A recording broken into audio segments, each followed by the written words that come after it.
What's up guys? Omnisensei here, back with a new video. What if I reincarnated in Naruto as an Otsutsuki? The movie. The Otsutsuki is a clan full of mystery within the Naruto universe, despite being the villains who are basically responsible for all that has happened so far, either directly or indirectly, due to their parasitic nature for chakra. Here is a short summary of the movie. A man from Earth is reincarnated into the world of Naruto. To his delight, he discovers he is a member of the Otsutsuki clan. Knowing this, he dreams of one day exacting the clan's will of constantly swallowing life energy and genetic materials to evolve into a god eventually. Unfortunately for him, he is just a member of the branch family, located on one of the many planets under the control of the main family. Nevertheless, he was not about to let this minor inconvenience stop his journey of evolution. But before we dive in, if you like my what if videos, please for me give this one a thumbs up, subscribe to the channel, hit that naughty bell to be updated on all my latest videos, share and comment down below if you want the next part. Without wasting more of your time, Omnisensei signing in.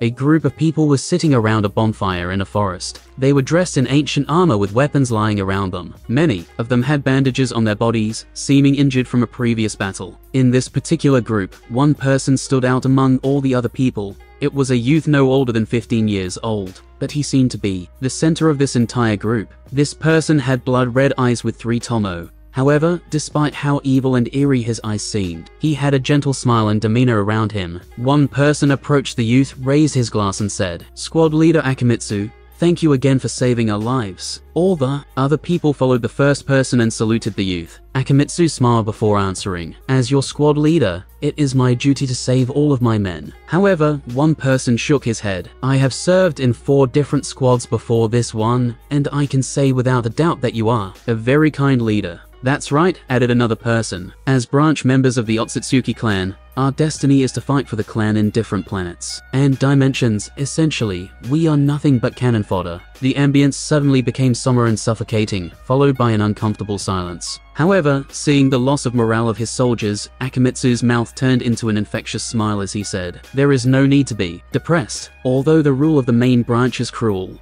there is still hope for us. As long as any of us open our Dojutsu abilities, we can slowly be promoted until we reach the stage of proudly bearing the name Otsutsuki." All the other soldiers woke up from their depression and with a newfound vigor raised their glasses to one day bearing the name Otsutsuki. Their voice echoed throughout the forest. Then everybody went back to eat something in order to preserve their strength for the next battle. Meanwhile, a young man that looked about 1 or 2 years younger than Akimitsu approached him. "Nai-san, how can you always keep the morale of your man so high?" Akimitsu smiled as he caressed the hair of the last living family he had in this godforsaken world. "Akio, as long as you treat them with sincerity, they will believe in your words. One day when you have your one squad, you will understand." Akio looked at his older brother's red eyes with envy. Then he said, "Only if I manage to awaken Dojutsu. Since I can awaken mine, then you will surely do so as well," replied Akimitsu. Then he sighed melancholy. "Hopefully, you will not have to suffer the way I did for your awakening." Akio looked in confusion at his brother's words. However, Akimitsu did not explain. He took out a loaf of bread and a piece of meat and handed it to his little brother. "Eat to conserve your strength.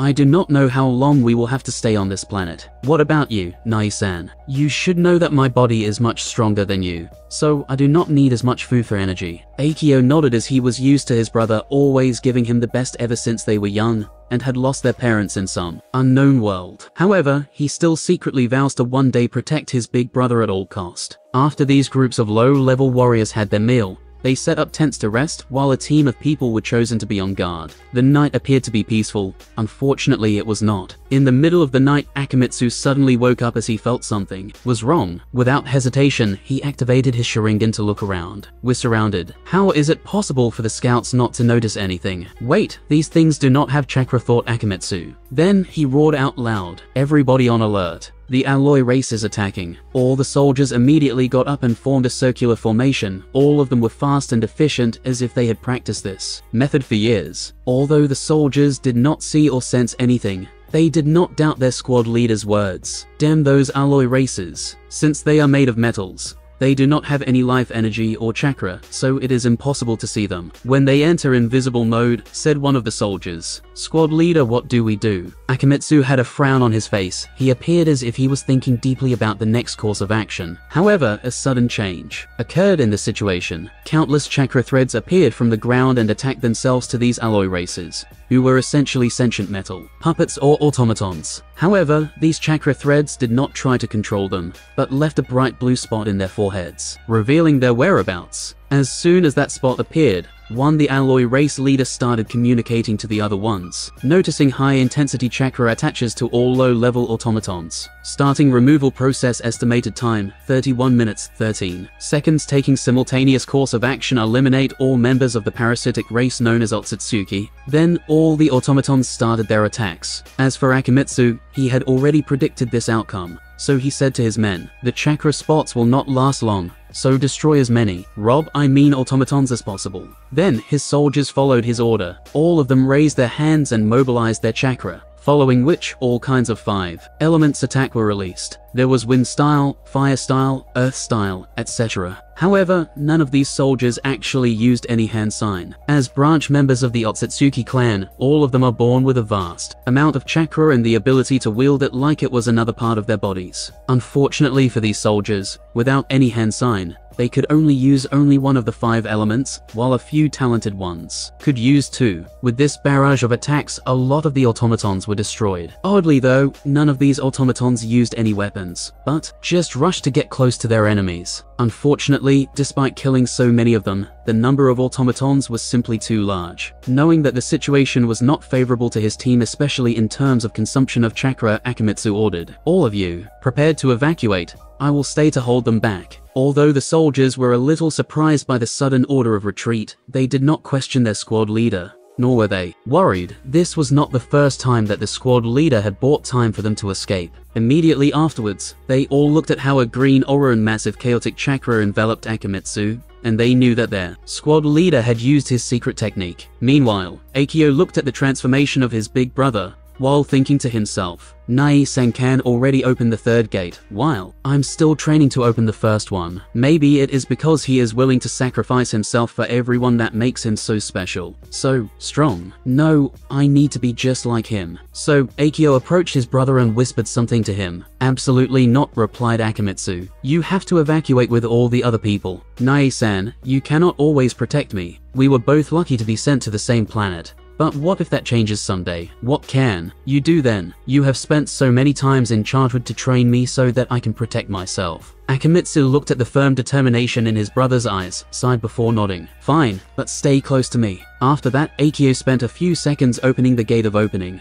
while Akimitsu protected him. Knowing that his brother's transformation could not last long, Akimitsu went into action. He rushed with amazing speed in one direction, then a giant rotating blue ball appeared in his hand. Rasengan, he yelled as he forcefully opened a path in the alloy race encirclement. Meanwhile, Akio also followed with a smaller Rasengan of his own. Meanwhile, all the soldiers of the squad took this opportunity to retreat, and Akimitsu and Akio stayed behind. After a few minutes, Akio was forced to close his 1st gate. Logically speaking, he should be very weak and feeble now, but his Otsutsuki bloodline gave him a powerful life force beyond any ordinary human beings. So, he was back to normal after only a few minutes of painting. Nae-san, since there is nobody around, can I use the hand sign that you taught me? No problem, replied Akimitsu. Then, he also followed as he started using all kinds of different ninjutsu of different releases. Fire release, earth release, lightning release. With these 2 brothers working together, they easily destroyed this army of the alloy race. As such, both of them were excited at the prospect of returning alive after dealing such a massive damage to their enemies. Unfortunately, fate had different plans for these brothers. While they were fighting side by side, a weird automaton suddenly levitated from the ground and appeared out of nowhere. Then, its hand turned into a spear and stabbed Akimitsu. As death approached him, Akimitsu could see the spear slowly traveling towards his heart,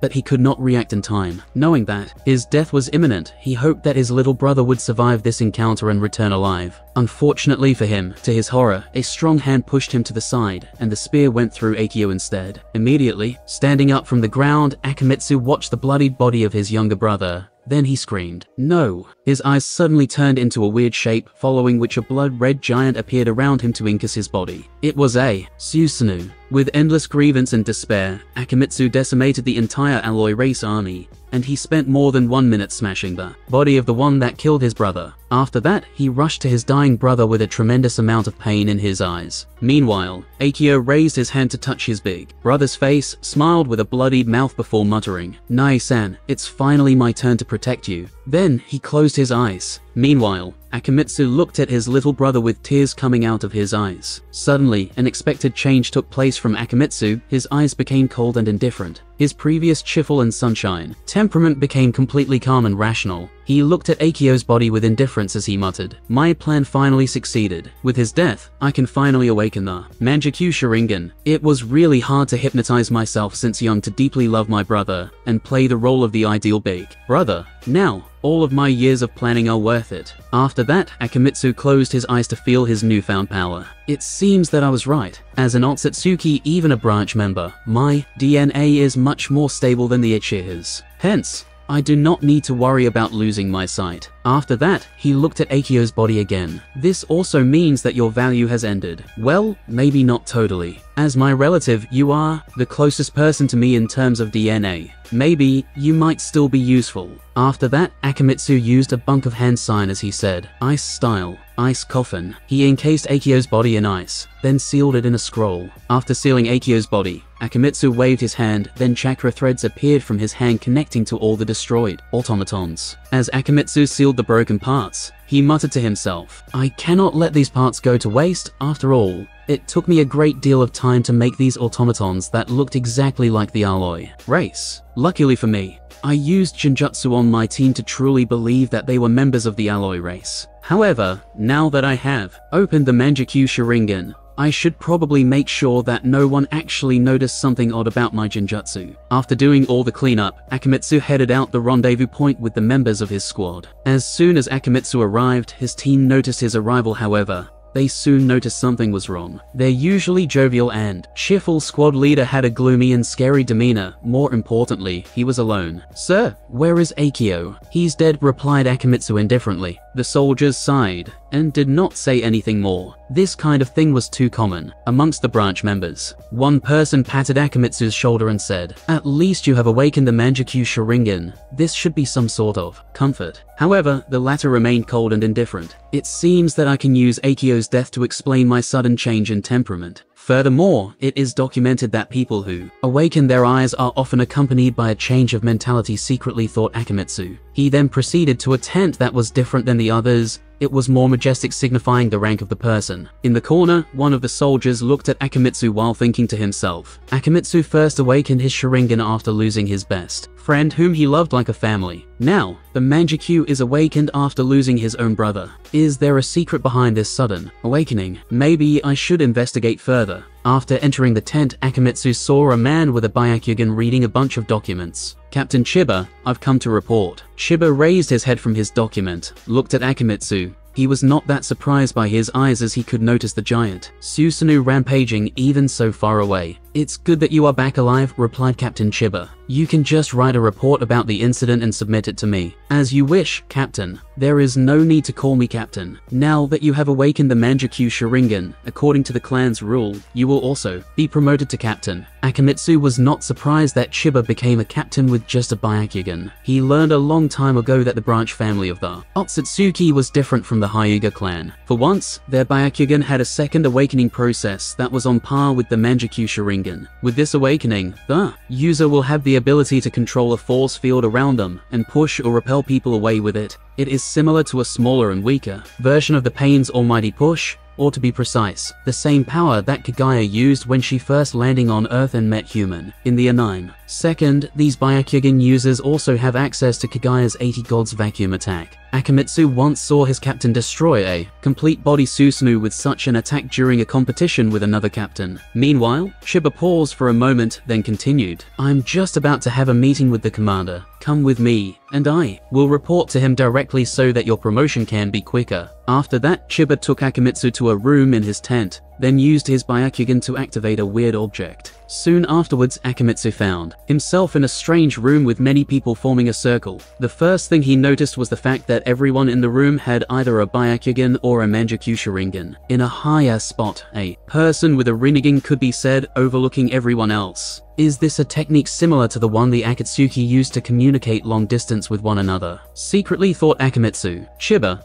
why did you bring someone unrelated to the meeting? Asked one of the people. However, Chiba ignored that person's words, looked at the person with the Rinnegan and said, Commander, I brought a talented squad leader from my squadron that has awakened his Mangekyu. Suddenly, someone in the meeting snorted disdainfully before saying, Talented, can he compare to me? Chiba looked at the speaker with an ugly look, then responded, Todoroki, there is no need to flaunt your talent to everyone. Just because you directly awakened your Mangekyu Sharingan does not mean anything. There have been many people like you among our branch members. Some people even directly awaken their Tenseigan or Rinnegan. Akimitsu awakened both his Sharingan and Mangekyu in the span of a year. Of course he is considered talented. Todoroki sneered and responded, So what? He still can compare to me. I can feel that my Rinnegan will awaken in a few months. Then I will be promoted to commander. After that, it is only a matter of time before my bloodline atavism is achieved. Then I can grow my beautiful horn and officially hold the name Otsutsuki. By then, all of you will have to bow down to me,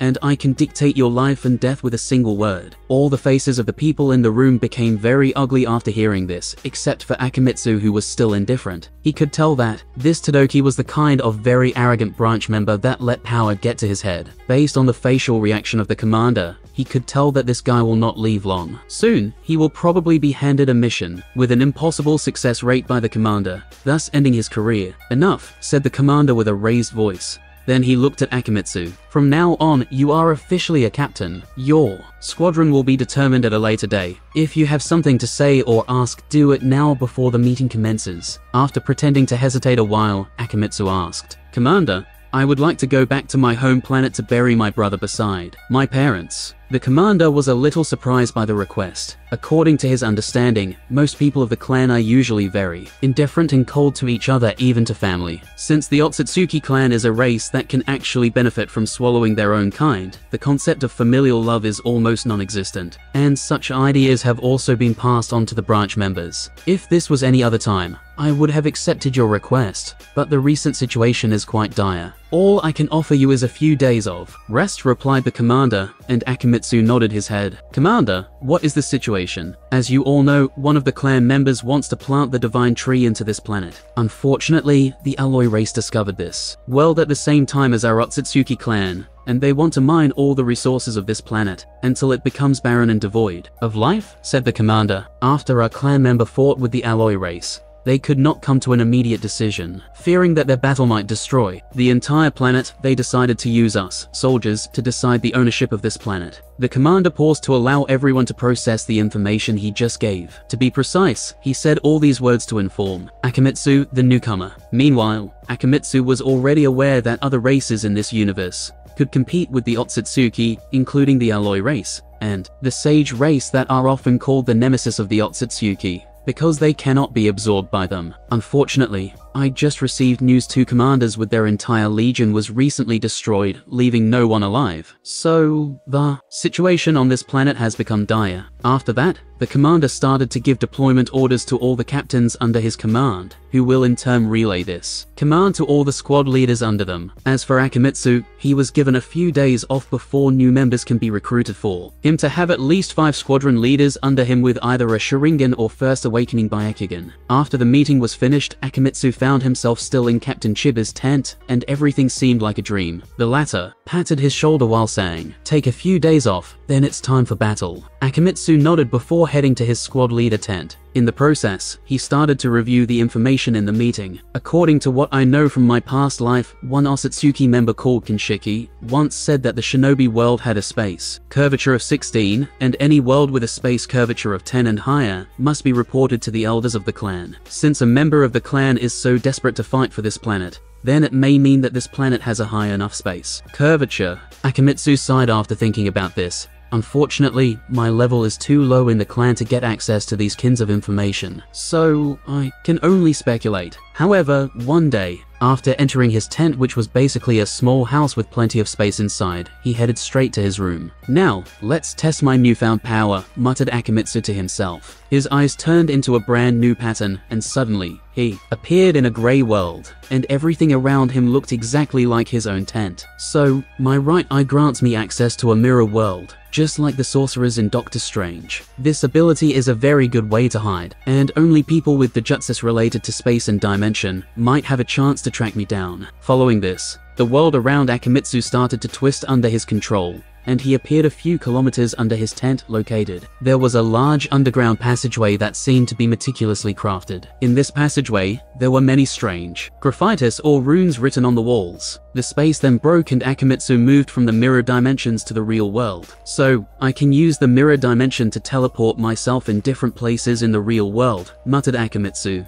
who was very satisfied with his new ability. Afterward, he took out a kunai and made a deep cut on his arm, leading to blood dripping down. Then, Akimitsu started to count. 1, 2, 3, after itching 5, a strange power appeared in his cut arm, and the arm started to heal itself. To be exact, time started to go backward, and it was like he was never cut in the first place. "My left eye gives me the ability to return time backward for 5 seconds. Unfortunately, it seems that I can only use this ability on myself, and with my level of chakra, I can probably use it only 3 times a day before I run dry. Well, I should be satisfied. With these 2 abilities, my survival ability has greatly increased. Furthermore, my right eye ability has plenty of room for development, and I can use the way the sorcerers fight as inspiration." After testing his abilities, Akimitsu then headed in a specific direction. He first entered a room full of bodies in glass tanks full of green liquids. Without pause, he sealed all of them in a piece of paper. He proceeded to go to the next room, which was full of scrolls. All these scrolls were in fact data that Akimitsu has gathered after many experiments. He took out all these scrolls and sent them into the mirror dimension along with the previous bodies. Following which, Akimitsu used a bunch of hand sign to activate all the seals he placed in this passageway/underground cave, which caused a massive explosion that buried everything, thus also erasing any evidence of Akimitsu's experiments. Using the mirror dimension, he teleported himself back to his room, pretending that he never left in the first place. The first thing he did was to check the items he placed there, and he discovered that he could fetch them whenever he wanted,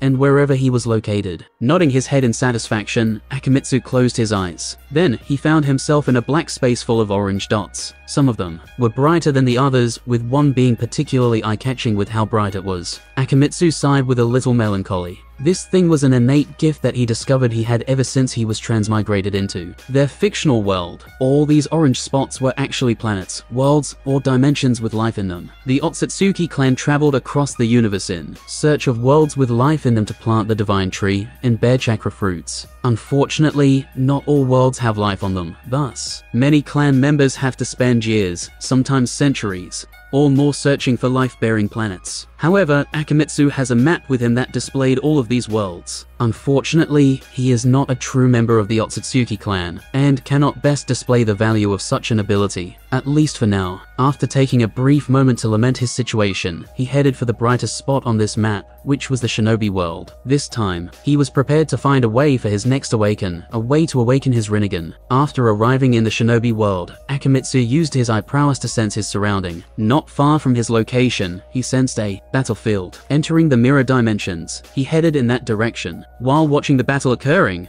he was surprised for a moment, then he muttered to himself, "It's still the third Shinobi War. The last time I came was more than 10 years ago. Logically speaking, the war should have long ended. Could it be?" After noticing the time discrepancy, Akimitsu secretly kidnapped a Jonin from the Hidden Leaf village, placed him under a powerful Jinjutsu to gather the specific time of the war, then released him as if nothing happened. It seemed that my theory was correct. Time flows differently when I use my innate gift to travel to this world. After determining the current timeline, Akimitsu sighed as he reminisced about the first time he came to the ninja world. After his death, back on Earth, he awakened to discover himself in the body of a 5-year-old. After reviewing his memories, he was first elated that he was a member of the Otsutsuki clan, but soon failed to despair as he realized that he was just a branch member, and his fate was to be sent to some planet and served as a soldier. Knowing that his chances of survival were slim, He used his innate ability to travel to the shinobi world, which was the time of the Third Shinobi War. Without hesitation, he sneaked attack a member of the Uchiha clan and took her eyes. Using the Sharingan, he traveled through different battlefields and copied all types of jutsus, just like Kakashi. Luckily for him, it seemed that he had a natural ability for chakra control, shape transformation, and nature transformation. During his years in this world, he learned a few Kikei Genkai and the Kikei Tota, Dust Release. Unfortunately for Akimitsu, he did not accomplish his main objection for coming to this world, which was to awaken his Sharingan during battle. He then infiltrated Konoha's defenses by taking the identity of an Uchiha, spent a little time gaining the trust of Might Daibai, pretending to be an outcast of the Uchiha clan that does not have a Sharingan and is treated poorly by the clan. Then he learned the 8 gates from him.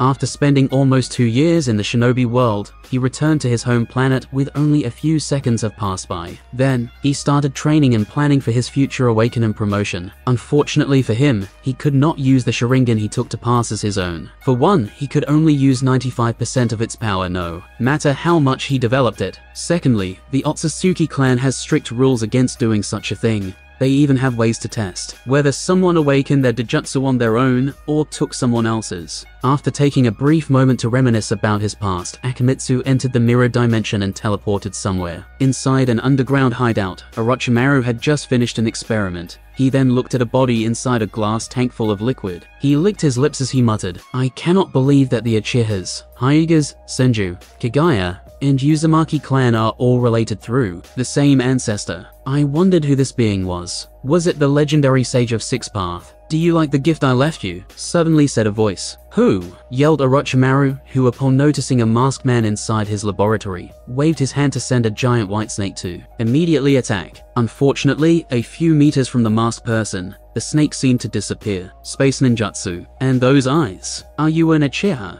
"You can say that," replied the masked man. "In that case, you can give me your eyes," replied Orochimaru, who turned into a gigantic snake and swallowed the masked man. The process was swift and easy. "Something is wrong," thought Orochimaru. Soon afterward, the world around seemed to break apart, and the laboratory returned to a calm appearance. Orochimaru was still standing in place and never transformed into a snake, but bleeding to death. "Can we talk like civilized people now? If I wanted to kill you, you have absolute to him." The latter took it, used the chakra threat to connect the nerve, and in just a few minutes, his arm was reattached and working properly. Orochimaru then looked at Akimitsu and asked, "So, you are the one who left me this body and notified me of the connection of all these clans. So, what is your purpose?" Akimitsu looked at the person in the tank who was actually his father's corpse. Before he came to Shinobi's world a few years ago, he planned for his future. He went into his family's tomb and secretly took his father's body. Then, before leaving, he secretly gave the corpse to Orochimaru to study, along with some basic information about the connection of all these families. With a cold and indifferent voice, Akimitsu said, "I need your help to awaken the Rinnegan." "Rinnegan? Do you mean the legendary eyes of the Sage of Six Path? How am I supposed to accomplish something like that?" "You should be aware of the Manjikyu Sharingan," asked Akimitsu. "Yes. The information you left mentioned the evolutionary path of the 3 Tomo Sharingan, and I spent a few years researching on it.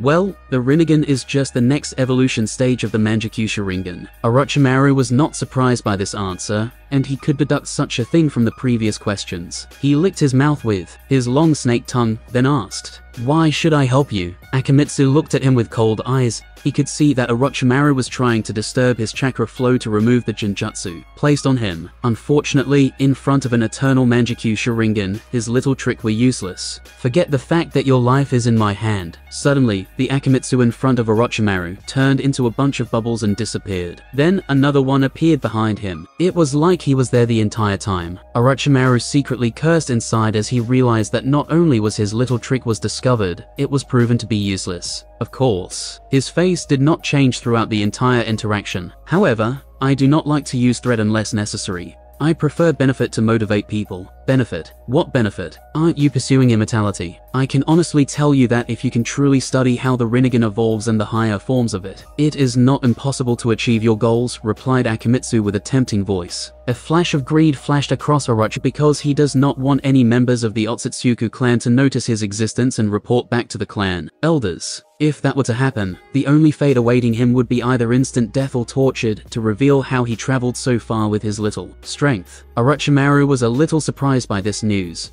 Then he started wondering whether this masked Uchiha was telling the truth. In the end, he realized that it did not matter whether he was lying or not. Just like he said, his life was in the other person's hands. "How can I help you?" asked Orochimaru. Then Akimitsu opened his mirror dimension and took out all the experimental bodies that he secretly stole throughout his years on the battlefield, along with his own experimental data. Orochimaru entered the room where Akimitsu was. There, he saw many Akimitsu doing different things. Some were instantly disappearing and appearing in another location using a kunai. Some were using Fuinjutsu, while one seemed to be using impure reincarnation. Did he master all these forbidden jutsu I gave him in just 1 month? How talented is this guy? Secretly thought Orochimaru. Meanwhile, after noticing his presence, Akimitsu asked calmly, "Do you need something? I have made a discovery." Nodding his head, Akimitsu dispersed all the shadow clones, then received their memories. After taking a moment to review and retain these memories, he followed Orochimaru to his laboratory. "So,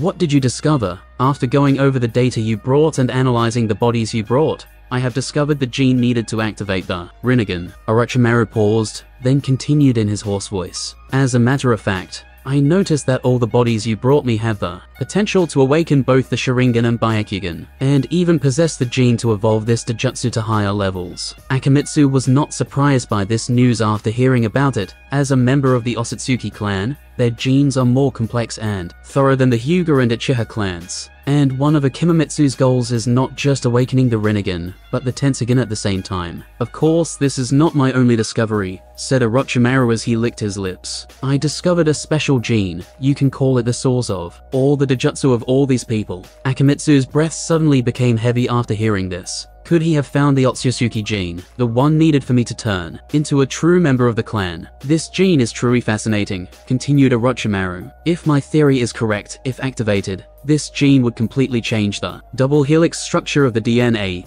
thus turning these people into a completely different species that looked similar to humans." Orochimaru then looked at Akimitsu before saying, "I am more and more interested in your identity, as you definitely not a member of the Uchiha clan. Does my identity truly matters?" "I guess not." Orochimaru was truly fascinated by this discovery, as it has proven that his new partner has not lied to him. There may be. Best guess is that a specific chakra and way to use that chakra is needed to activate them. As for exactly that chakra is and how to use it, I currently have no idea. Akimitsu nodded. Then he began to review his memories of the Naruto series. One thing that he noticed after his reincarnation, he had to learn how to do it by himself, then used shadow clones to do the operation. Once the eyes in his palm turned into his Manjikyu Sharingan, and his real eyes turned into the Byakugan. "It's a shame that the Byakugan is only in the first awakening stage," muttered Akimitsu. "However, it does not matter. If my plan work, I can directly awaken the Tensogen." Then he started testing his newfound ocular powers, while thinking of the best way to use them in battles. Then a sudden memory appeared in his mind from one of the clones he sent out, right in time. Then he entered the mirror dimension to teleport somewhere. In a forest, a child that looked about 6 years old looked at a dead body on the ground with tears in his eyes. This person was his best friend, and he let him die. Suddenly, his eyes changed. The pattern became something completely different than the usual 3 tomo. The child touched his eyes as he muttered, "Is this the Manjikyu Sharingan? If this is the price I have to pay to acquire such a power,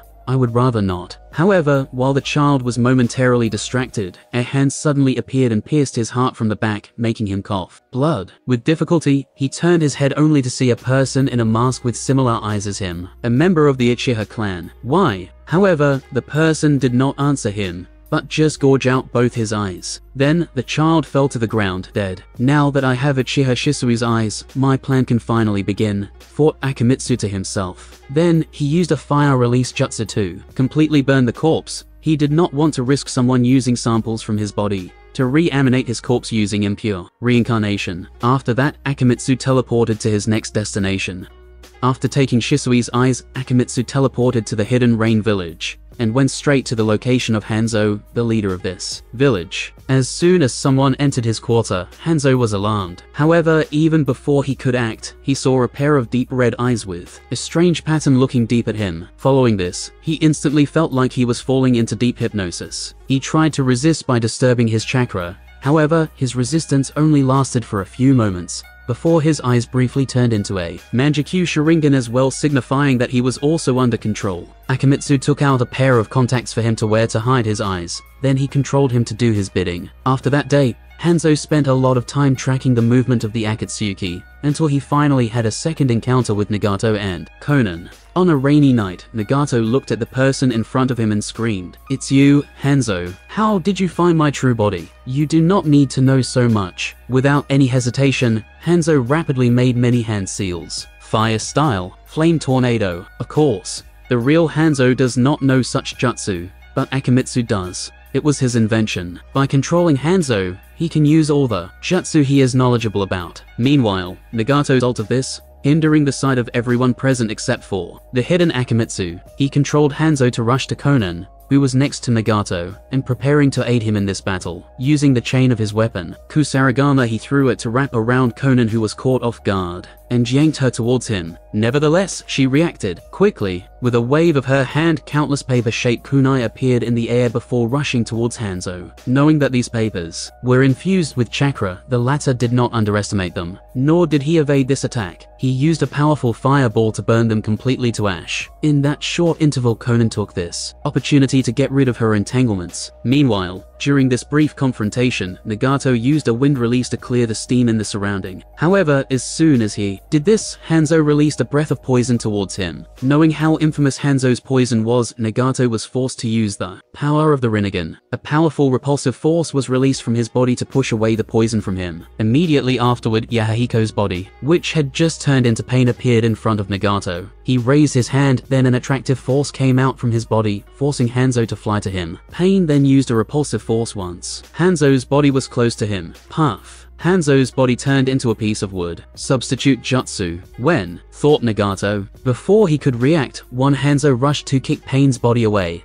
Then another one rushed towards him. As for Conan, another Hanzo was also keeping her occupied. Without much of a choice, Nagato summoned the demonic statue of the Outer Path to attack Hanzo, who was forced to evade. Multiple shadow clone jutsu. "You are not Hanzo. Reveal your true self," said Nagato with a deep voice. However, Hanzo did not say any words. By using the snake hand sign, he said, "Wood style. Binding technique." Countless wooden branches came from the ground and started entangling the giant status. With a severe expression on his face, Nagato used the Gedo statue to break those branches, but they kept growing back. Furthermore, these branches rapidly consumed his chakra. This was the true wood style that Hashirama used, and Akimitsu did not have to implant the first Cage's cell to achieve this. Wood style is the simple combination of water and earth nature transformation. Of course, Hashirama's was unique. After studying and theorizing, Akimitsu discovered that this particular wood style had Yang release added to it, so he did the same. As an Osatsuki, even without a Rinnegan, he still had a tremendous talent for controlling chakra. So, after years of studying,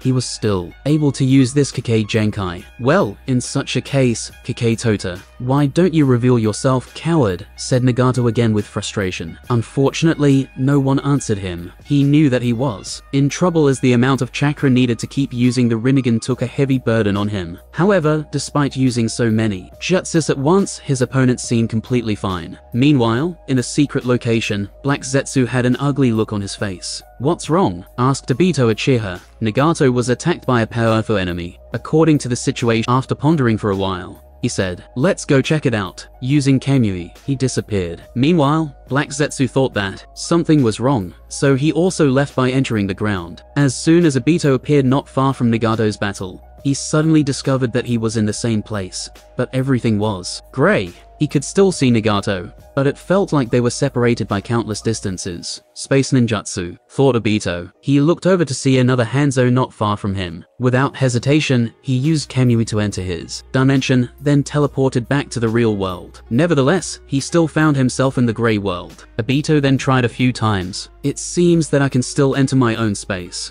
but I cannot leave this one as well. In that case, only by defeating the user of this jutsu could I be able to leave." So, he rushed to the Hanzo in front of him. Unfortunately, his opponent seemed to have no desire to confront him. It seemed to just not want him to intervene in Nagato's battle. As for Black Zetsu, after arriving at the scene, he did not immediately intervene, but watched from a distance. With his intelligence and cunning nature, he could tell that something was wrong. However, he did not see anything or anyone unusual besides Hanzo himself. Forget the fact how odd it is for Hanzo to be able to use wood style. The amount of chakra he used in this battle showed that whoever is controlling him has more chakra than even in Uzumaki with a tailed beast inside them. The battle raged on, destroying everything in its path. Unfortunately, Nagato was slowly losing. Diva Path Pain was occupied and, unable to do anything, Conan was barely hanging by a thread, and his chakra was quickly running out. Despite all of this, Black Zetsu did not immediately take action. Given that Obito did not show up, does that mean he was also occupied by the secret manipulator? How does he know about Obito? Does that mean that person knows about me as well? That's impossible. I have been hiding for more than 1,000 years. Even the Sage of Sixth Path does not know about my existence. Nevertheless, the whole situation is weird. The question now is whether I should intervene. At the rate that things are going on, Nagato will die and lose the Rinnegan. I have spent so many years planning, and now I'm so close to success. Could it be I have to wait longer before I can revive Mother? While Black Zetsu was hesitating on his next step of action, the situation of Nagato became even worse. He was slowly running out of chakra, thus unable to properly control the demonic statue of the outer path. Nevertheless, despite the current unfavorable situation, Black Zetsu still looked at everything through a calm and logical mind. I have no problem being more patient and wait longer to execute my plans. But Mother cannot wait any longer. It won't be long before the Osatsuki clan notices that something is wrong with this world and sends someone to investigate. And if Mother is still in her current state by then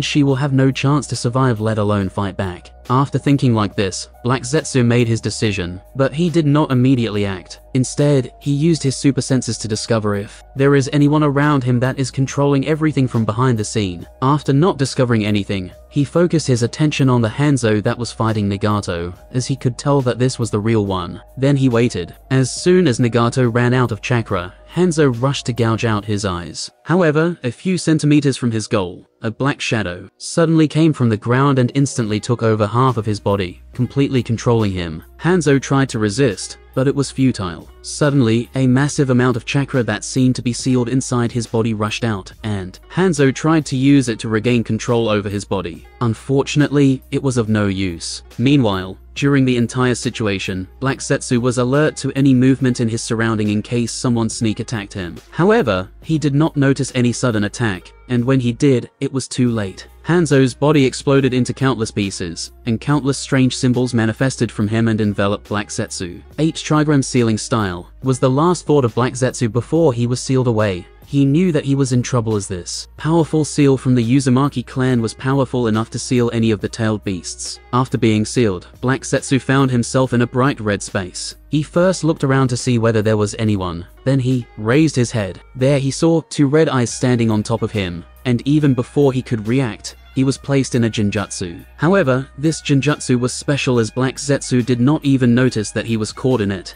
nor did he perceive any change from his body. He did not even remember seeing those eyes. Soon afterward, a masked man appeared in the same room, and after seeing him, Black Zetsu asked, "My lord, have you come to rescue me?" "Yes. However, beforehand, I need some information from you." Without hesitation, Black Zetsu gave the information asked. As for Akimitsu, he secretly smiled. Uchiha Shisui's Manjikyu Sharingan can change the will of a person without them even knowing it. Then, that person will follow every command given to them. Of course, after being used, the eyes will be closed for 10 years. Akimitsu wanted the knowledge on how to evolve his Manjikyu Sharingan. Truthfully, he already knew the answer. It was simply by having the chakra of Indra and Asura. To be precise, by using the chakra of an Osatsuki, a branch member can awaken their own Dijutsu. However, Akimitsu also knew that this was not a simple thing, as Madara took decades before awakening the Rinnegan after having both Indra and Asura chakra. Akimitsu wanted to find a way to shorten the time. Although the Osatsuki clan could live for thousands of years as a branch member,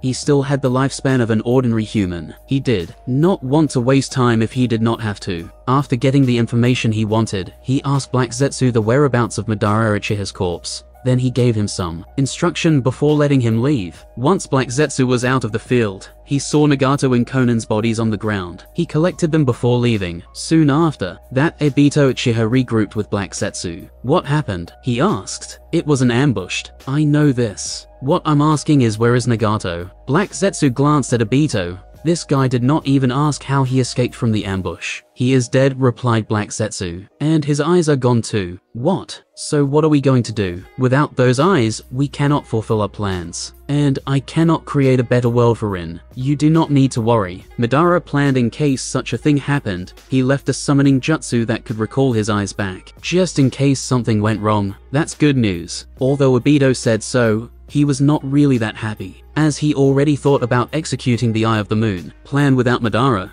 So he must find a way to completely control the Rinnegan when the time arrives. How long will that take? It could be a few months or a few years. All we could do now is wait and take control of the Akatsuki in the meantime. Then, let's go. Meanwhile, in a secret location, Akamitsu had just implemented the Rinnegan into his eyes, and he was experimenting with their powers. Then, he received news from Black Zetsu that Obito was not suspicious of his words, and he smiled. The Akatsuki's Eye of the Moon plan is necessary as it will greatly benefit me in the future. However, I need Madara's Rinnegan, especially for something else, so I will have to cultivate another pair of Rinnegan to lend Obito. But now, I should focus on myself first. He then looked at the two corpses in front of him. One was Madara Uchiha, and the other Senju Hashirama, the reincarnation of Indra, and Asura. Using Byakugan in his hands, he located both Indran and Asura's chakra from Madara's body. Then he used the Pratapa power of the Rinnegan to absorb it. Using the method he learned from Black Zetsu, he started the process of awakening his own Rinnegan. Of course, the process will not be instant,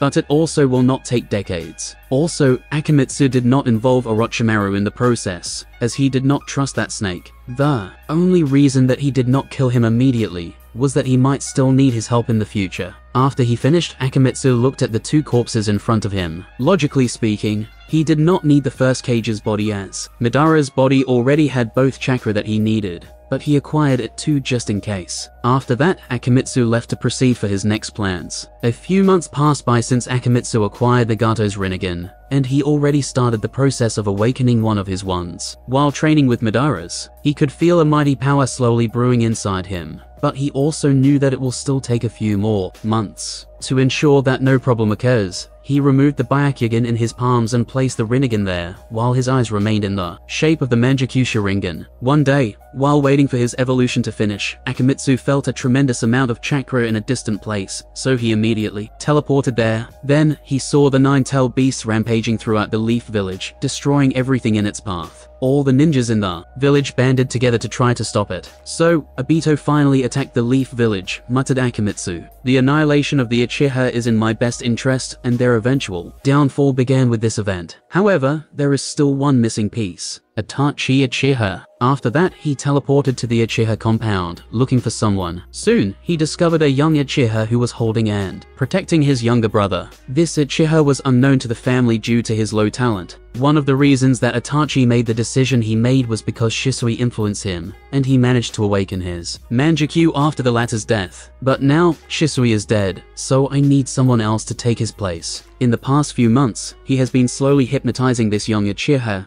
given him similar views and philosophies as Shisui. Now, it was time for the final step. While the young Uchiha was protecting his younger brother, suddenly the kite in the latter's hand flew out. The innocent child loved the kite very much, so he left his big brother's arm and ran after it. The young Uchiha, whose name was Saki, ran after his little brother with all his might to prevent him from being hurt. Unfortunately, he was too late. After one of the Kyuubi's attacks, a piece of debris came out of nowhere and impaled his younger brother. As Saki watched life faded from his big brother's eyes, his own eyes suddenly changed, and he awakened a newfound power. As soon as Saki awakened his Mangekyou Sharingan, a seal appeared from his body, making him passed out. Akamitsu appeared and took out his eyes and implanted them on him. It seemed that I was right. With similar ideologies as Shisui, his Mangekyou Sharingan's abilities are somewhat similar. Unlike Shisui's Kotomatsu Kamu that silently changes a person's will, this guy's ability allows him to turn someone into his complete puppet and forcefully bend their wills to his. And unlike Shisui's ability,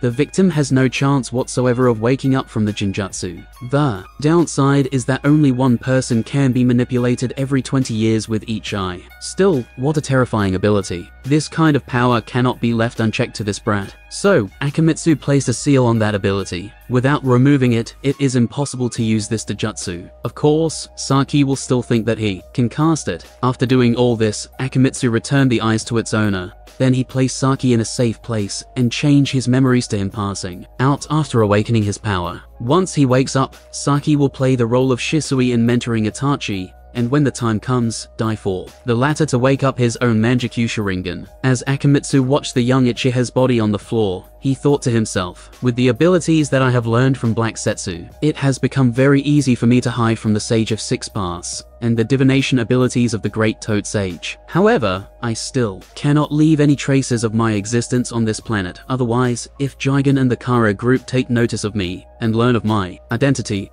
I will force to flee the Otsutsuki clan. Otherwise, why would I have to go to such length to annihilate a mere Uchiha clan? Soon after that, Akamitsu teleported to the compound of Fugaku Uchiha. Inside a room, he saw the young Itachi holding a baby Sasuke. Without alerting anyone, he secretly stole some chakra from the newborn. Soon after that, he teleported to Naruto's home. After waiting for both Minato and Kuchina to die, he also secretly stole some chakra from him. Even the Nine-Tailed did not notice his action. After returning to his base, Akamitsu looked at the two chakras in his hand as he muttered, "Naruto and Sasuke are this generation, reincarnation of Indra and Asura. So, their chakra should accelerate my awakening." He then absorbed them. A week later, Akamitsu's eyes turned into a purple with strips. In the middle was 6 Tomo. It seems that my study in the past few months was not in vain. I awaken a variant Rinnegan that has the power of my Mangekyo Sharingan, just like Sasuke. And, according to my research, Sasuke's Rinnegan is not the Rinne Sharingan, but a variant of the Rinnegan. The Rinne Sharingan is the one in the middle of Kagaya's forehead. After acquiring his own Rinnegan, Akamitsu gained access to all the 6 parts abilities that Pain had,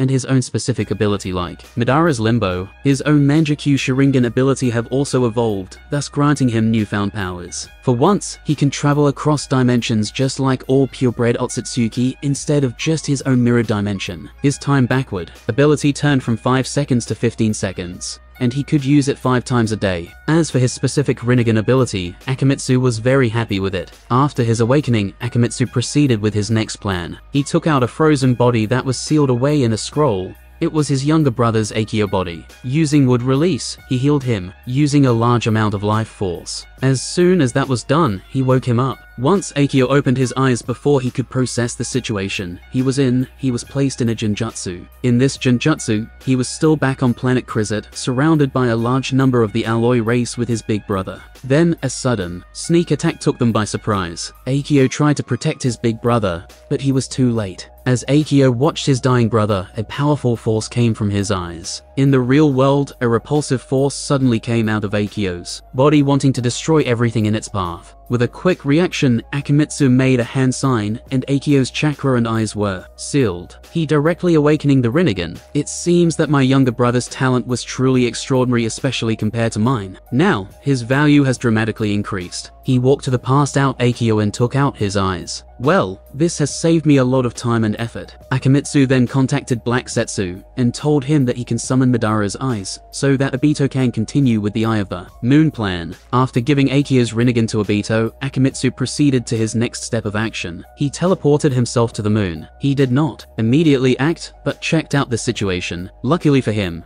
the Hyuga clan on the moon were already wiped out from internal fighting, leaving only Toneri Otsutsuki and his father. And I cannot find the direct timeline that this event took place online, nor actually knows Toneri's age. So, for now, we will say that by the end of the Third Great Shinobi War, that clan was already destroyed. Akamitsu despised Toneri and his father. These people dared to take the Otsutsuki name lightly. If the clan actually knew of their existence, this would crime enough for them to be exterminated. After arriving on the moon, Akamitsu didn't act rashly. He hid deeply until he discovered the location of the energy vessel, which is basically a giant Tensogun. Then, using the power of his Rinnegan, he instantly placed it into his mirror dimension before leaving. A wise decision, as not long after he left, someone showed up. The soul of Homura Otsutsuki. Using his powers, he tried to find the thief, who stole one of his life works, but it was of no use. After all, Akamitsu was using the same method Black Setsu used to hide from both Homura and Hagoromo for thousands of years. Knowing that new variables have been added to the ninja world, Homura left without showing up in front of his descendants. Meanwhile, After returning to Earth, Akamitsu went to his hideout. Immediately afterward, he absorbed a small amount of chakra that belonged to Homura from the energy vessel. Soon after he did that, the Byakugan in his palms turned into Tensogun. A deep red-like aura enveloped him as he entered the Tensogun chakra mode. Unlike Toneri's, his mode was actually red. This mode is actually very fragile. This is probably the reason that Toneri was knocked out of it by Naruto. However, this problem can be dealt with a little bit more training. Akamitsu then looked at the large energy vessel, who still had plenty of powers left. He knew that this was not the right time to absorb its power, so he placed it in a secure location in his mirror dimension. After that, Akamitsu spent the next few months preparing to leave the shinobi world. His next step of evolution is to turn into a real Otsutsuki, but that requires time, to be specific, until the fourth great shinobi world. However, he did not want to wait that long, so he was preparing to find the solution to this problem. So, Akamitsu first made a clone of himself using his cells. Then he implanted his memories and will into it, similar to how Madara and Kagaya separated theirs. Of course, Akamitsu triple-checked that someone was not playing with him like Black Zetsu did Madara. To be assured, he even used Ichihasaki's Manjaku Sharingan to turn Black Zetsu into his puppet. After that, he left the shinobi world using his innate ability, while leaving his clone to make sure that things proceeded as they should. After opening his eyes, Akamitsu was still inside his room, and he checked the clock next to him. Like the last time, only a few seconds passed despite spending months in the shinobi world. Then, he immediately activates his ability again to check the connection to the shinobi world. As I expected, after a amount of time will also pass in the shinobi world. After ensuring that his theory was correct, Akatsuki clan, he did not want to garner unwanted attention to himself. So, he planned to wait a month or two before showing up his awakening, and both of them. Just like that, a few days passed and Akamitsu was waiting for the squad leaders that would come under him. However, before that process could be properly arranged, Captain Chiba called him for an urgent meeting. So, he headed straight for the meeting place. After entering the tent, he saw a worried look on Chiba's face, so he asked, "What happened?" "The situation has suddenly changed," replied Chiba with a grave look on his face. Seen simple built houses. The entire culture involved getting close to nature. There was only one luxurious building on the entire planet. Around this place that was considered a sacred place amongst the people of this planet, there were many statues of different animals. Toads, birds, snakes, snails, and even humans. Inside this sacred place, a meeting was taking place. Oddly enough, the people attending this meeting were large animals that could talk, along with a few humans. "What is this meeting for?" asked one of the gigantic toads. "We have discovered a world with a space curvature of 10 or more. Unfortunately, the Otsutsuki clan and the alloy race have already established a battlefield for ownership over it," replied one of the slugs. "Space curvature of 10, meaning that if the Otsutsuki clan gets it, after planting the divine tree, a new tier 3 members of their clans can be the space-time. Ninjutsu Yumotsu Hirosaka." After entering the rift, Akamitsu teleported to another region of the planet. As soon as he arrived, he could hear explosions in the distance. In front of him were a group of injured soldiers. With a frown on his face, Akamitsu asked, "Where are the squad leaders?" All these people were a little surprised by this stranger's arrival, but after seeing Akamitsu's eyes, which was turned back into Manjaku Sharingan after sealing his Rinnegan, they knew that he was probably their new captain. Soon, a few members of the squad with Byakugans and Sharingans came from the next room, and they too were injured with bandages all over them. After seeing this, Akamitsu waved his hand, and chakra thread came from his finger into the body of these people. Then, he used Jang release to treat their injuries. After awakening both the Rinnegan and Tensogun, Akamitsu gained the ability to control all 5 chakra, nature, and yin-yang release. The Tensogun even granted him the ability to use the truth-seeking ball. After everyone was healed, Akamitsu ordered all the soldiers to get ready for battle, then ordered the squad leaders to inform him of the general situation as he walked in the direction of the battlefield. One person said, "Everything was going fine as we had the advantage against the alloy race." Then, suddenly, a tear in space occurred, and the members of the Sage race appeared and attacked both sides of the battlefield. Since we were caught off guard, we suffered a lot of casualties. How did the alloy race reacted? They opened a 2-sided battlefield, fighting the 2 of us together. "Did anyone ask for an alliance against the other?" asked Akamitsu. "Why do we need an alliance? Our Otsutsuki clan can still fight both of them together," replied one of the squad leader. Akamitsu could see the deep arrogance of the Otsutsuki clan from him. the arrogance that often led to their demise back in the shinobi world, and probably across many other worlds in this universe. Soon, all of them arrived at the battlefield. It was an open plain divided into 3 sides. On one side, there was a group of automatons that looked like robots from Akimitsu's memories. They came in different sizes and shapes, and used all kinds of modern and futuristic weapons like tanks, missiles, laser beams. This group also had the largest population. Another group was the Otsutsuki clan. They looked like humans, but they were using all kinds of jutsus. On this battlefield, Akimitsu saw more than 20 full-body Susanoo rampaging on the battlefield. Raising his head, he saw a few individuals with either Rinnegan, Tensagen, or Jogan floating in the air. He even saw the commander that he had a meeting with after he first became a captain. On the other group,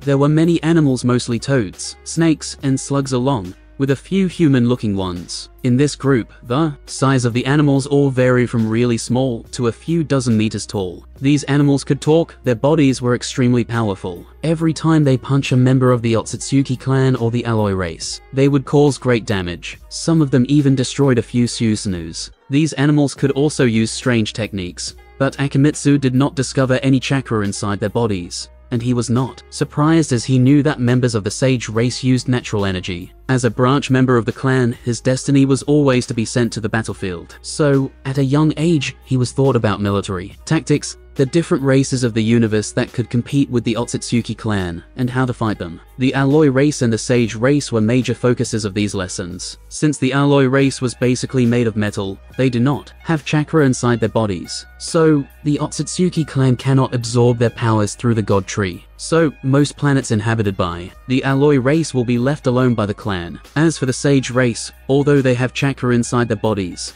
they cannot use it due to the lack of ninchu or understanding of ninjutsu. However, they also cannot be absorbed by the Otsutsuki clan because of the natural energy that they used. Once a clan member does so, he ordered from his commander to enter the battle, and he did so. Activating his Susanoo, he rushed to a nearby giant toad and started fighting. His red Susanoo wielded 2 blades, while the giant toad had a spear on its hand. The clash of the two destroyed the environment around. However, they were evenly matched, so the battle continued in a stalemate. Of course, that's because Akimitsu did not do his best. According to the stringent rules of the clan, no matter how many contributions he made to this battle, all the rewards would be granted to his commander. So, he did not do his best, but just observed the battlefield while preserving his own life. In the corner of his eyes, Akimitsu saw a soldier who lost a companion, screamed with grief in the sky. Then his eyes turned into a Rinnegan. While floating in the air, the soldier muttered to himself, "Is this the power of God?" Then he laughed like a madman. Unfortunately for him, a toad suddenly appeared in front of him and said, "Sage art." Sonic scream. A powerful sonic wave came from the toad's mouth and hit this newly promoted commander. Instantly, his innards were destroyed. He sprayed a big mouthful of blood before falling on the ground. He never got back up. The majority of people just gave him a glimpse before the fighting continued. As for Archimedes, he found himself surrounded by another member of the Sage race. This time, it was a human. This person had strange markings in his body, and he looked exactly like Jugo from the Shinobi world with Orochimaru's cursed mark. And his abilities were similar, well as he could control his body to change into different shapes. The only difference was that there was no mark on his body, and this person could absorb the natural energy in the environment to use his abilities. Another difference was that this person was perfectly sane and did not lose control of his mind. Nevertheless, even with the two teaming up to fight him, he was still perfectly fine. Of course, he made it look like he was struggling in order not to draw too much attention to himself. Just like that, the battle continued for a few hours before all sides decided to stop due to fatigue. Although the alloy race did not know the concept of fatigue, their casualties were the largest in this confrontation. 2 weeks later, the confrontation on planet Krizet never stopped, not even for a moment. The casualties on all sides were sizable. On one battlefield, Akimitsu was surrounded by 4 people, 2 members of the Sage race and 2 members of the alloy race. The 2 members of the alloy race looked like Gundams from the anime in his memories. One of the alloy races used a laser cannon on his shoulder to attack him in the front, the other one had a sword made of electricity and attacked him in the back. Akimitsu's Susanoo manifested 2 swords and blocked both of these attacks. but he was also attacked by a giant toad. The toad opened its mouth to spit out a large vat of acid. Unfortunately, this attack did not render it unfit for battle. Soon after he was injured, the other sage race, which was a slug, secreted its saliva on the toad's injury, instantly healing it. So, Akimitsu found himself in great danger. Under the attack of 4 powerful warriors of the different races, his Susanoo was slowly destroyed until little to nothing was left. When Akimitsu was left after seeing this situation, the toad said to his companion, "This Otsutsuki clan is a double awakener, so he must be eradicated as soon as possible." Nodding with his partner, the slug sage sent a hidden message to his companion to come help. As for Akimitsu, he instantly turned on the Tensogen chakra mode, turning his body into a red hue. With amazing speed, he rushed to the closest alloy races and used the technique Silver Wheel Reincarnation Explosion. A silver typhoon came from his hand, destroying these Gundams to their last atoms. A powerful explosion also occurred that sent the sage races flying away. Then, using the power of his Rinnegan, he instantly appeared in front of the slug. Before she had the time to react, he used the power of the human path and the 6 parts to absorb the soul of the slug and read her mind. It seems that the way that the sage race used nature energy is slightly different from the ones in the shinobi world, so it is impossible for me to easily recreate Senjutsu. Nevertheless, the information I received should be enough to make practicing sage mode easier. Akimitsu looked at the slug who died after having her soul extracted. Then his gaze focused on the toad and rushed towards him. He did not use the power of space to teleport, as he knew that the sage race was very sensitive to their surrounding. And now that this toad was on guard against him, it was not wise to do so. Using the absolute speed of the Tensogen chakra mode, he arrived in front of him in an instant with a Rasengan in his hand. The toad was ready for a head-on clash. Unfortunately for him, countless spears made of truth-seeking orbs suddenly appeared from the ground and impaled him. Before he dies, Akimitsu took his soul from his body and also read his memory. Just like the shinobi world, each creature has a different way of using natural energy. By the time that Akimitsu finished dealing with his opponent, the backup of the sage race arrived. Their composition was that of a group of different animals, but the main kind being snakes, toads, and slugs. After this group noticed the devastation that Akimitsu caused, one of the toads said to the snake in the middle, "Sage Kamuro, I thought the information said that this Otsutsuki had just awakened his powers. How can he control them so skillfully? He must be one of the truly talented branch members." "It does not matter," replied Sage Kamuro. "Now, remember your training on how to deal with the Otsutsuki's abilities, mainly the Tensogen and Rinnegan." "Yes, Sage," replied all the other members in unison. Meanwhile, after hearing this, Akimitsu thought to himself, "It seems that these races were also trained on how to deal with the clan, just like they did to us branch members. In that case,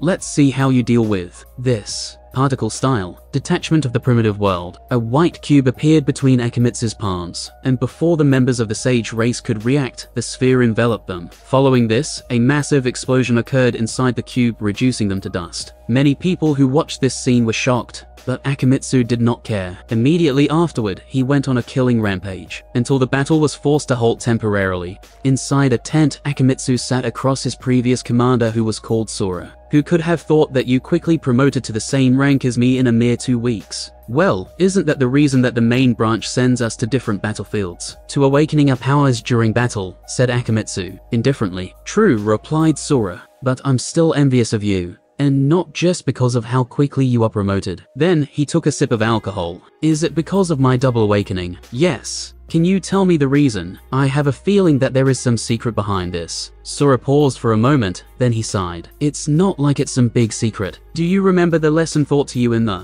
academy about the process of awakening before being sent to his planet?" Akimitsu frowned before answering. "First awakening, Sharingan or Byakugan. Second awakening, Manjutsu Sharingan or Evolved Byakugan. Third awakening, Rinnegan/Tensogen, Jagan, or other Dojutsu of similar level. Finally, the fourth awakening, Ancestral Awakening, turning into a pure-blood Otsutsuki and officially bear the name of the clan." "Well, the instructor lied to you, or did not tell the whole truth," said Sora. "There are 2 types of Ancestral Awakening, a true one and a failure. If it's a failure, our branch member will turn into an Otsutsuki with noble horns and beautiful pale skin, but we will lose most of our visual powers except for a regular Byakugan. And those kinds of awakening are treated as servants to pureblood Otsutsuki, and their only role is to be sacrificed to the god tree to bear chakra fruits." Akimitsu frowned after hearing this. and he remembered someone like that from his memories. The person was Kinshiki Otsutsuki, and he was considered both a guardian and servant of Momoshiki, willing to sacrifice his own life for the latter. Additionally, Kinshiki only had a Byakugan with no other Dojutsu. Although he still had other abilities that ordinary Byakugan did not have, he also did not have other Dojutsu. Nevertheless,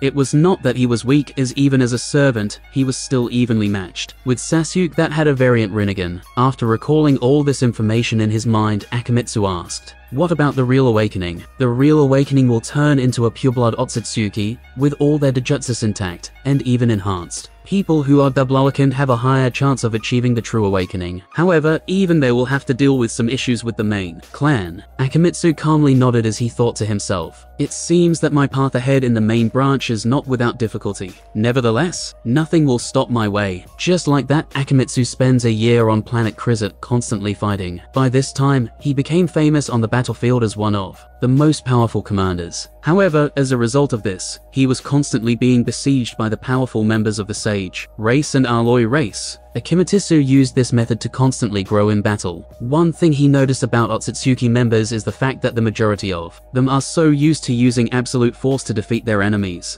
that they have zero to little fighting experience. Moreover, with their arrogance, they refuse to change and always look down on their opponents, even when it comes to the powerful races in the universe that can compete with them. This is one of the reasons that so many of them lost to humans in the shinobi world. So, Akamitsu did not want to make the same mistake. Today, something special was going on the Otsutsuki side on this battlefield. All the commanders, captains, and squad leaders were present and waiting for something. All of them had a serious look on their faces, and a little excitement and reverence. Soon, two people came from the sky. They had white skin and hair, and horns, and dressed in ancient garments. One person was in front, while the other a step behind. After landing, the person in front did not even look at the people waiting for him. As for the person behind, he asked in a cold voice, "Who is the chief commander?" One of the commanders waiting in the front stepped up, but he did not say anything. The Otsutsuki member took out a bag from his waist and threw it to the chief commander. "You know the rules, distribute them accordingly." Soon after that, the two flew away in the direction of the other races. One commander approached the chief with excitement. "Is that chakra pills? With this, we can increase our lifespans. According to the clan's rules, each commander will receive a certain amount, based on their performances and the performance of their subordinates." The chief distributed the pills based on the merit of each commander. Because of his recent exploits, Akamitsu received a good potion. However, he was still not the one with the most merit. Soon afterward, all the commanders watched the battle unfold. The first Otsutsuki member took out a sword which emanated a massive amount of chakra, and with that weapon, he went on a rampage. He destroyed all the weapons or technology of the Alloy race and slaughtered most of the Sage races. In the end, both of these races were forced to evacuate this planet. Meanwhile, Akamitsu watched all of this with great concentration. He knew that the Otsutsuki clan had many powerful relics, just like the one Urashiki Otsutsuki used to travel back in time in the Boruto series. According to the information he knew, this particular Otsutsuki first discovered this world, but he could not take it as the Alloy race also discovered it at the same time, and once he fought with them, he was evenly matched. Hence the reason that both parties decided to use soldiers to decide the ownership of this world. But now, with this weapon, he became so powerful that he dominated both the Alloy race and Sage race together. After the Otsutsuki finished his slaughter, he took out a seed and planted it. Then, he looked in the direction of his servant. The second Otsutsuki, without hesitation, plunged his hand into his heart. Soon afterward, he was absorbed by the seed. A giant tree grew in the middle of the planet. Then, it started to absorb the chakra, life energy,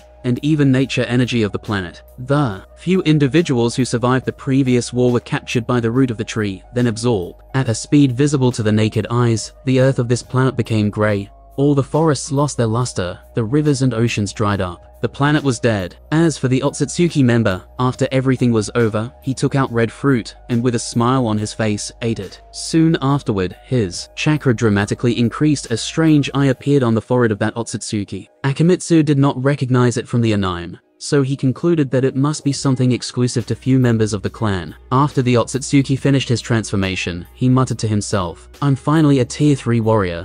Then, he opened a portal and left. Soon after this, all the branch members left the planet. Since all of them were from different planets occupied by the clan, their destination was different. After entering the teleportation gate, Akimitsu found himself on his home planet. He looked around, looked at all the high-rise buildings, smelled the pollution in the air. His home planet looked similar to the hidden rain village, except that it was not raining all the time, but the sky was always dark due to fumes. Akimitsu did not return to his home, but went to meet the clan elder in charge of battlefield deployment on this planet. In front of him was an old man with a tensig in his eyes. He looked at Akimitsu and said, "So, you finally returned safely. I've heard about your promotion, so congratulations. By the way, where is Akio? He's dead. Is that so? What a shame. He seems like a talented individual," said the elder. Then, he handed a scroll to Akimitsu. "This is your next deployment. It's a world where a faith god was discovered." "Faith god," muttered Akimitsu as he read the scroll. He was familiar with this race as it also showed up in the anime. One member of the Akatsuki called Haiden worshipped a god named Jashin. That Jashin is a faith god. Because of their immortality,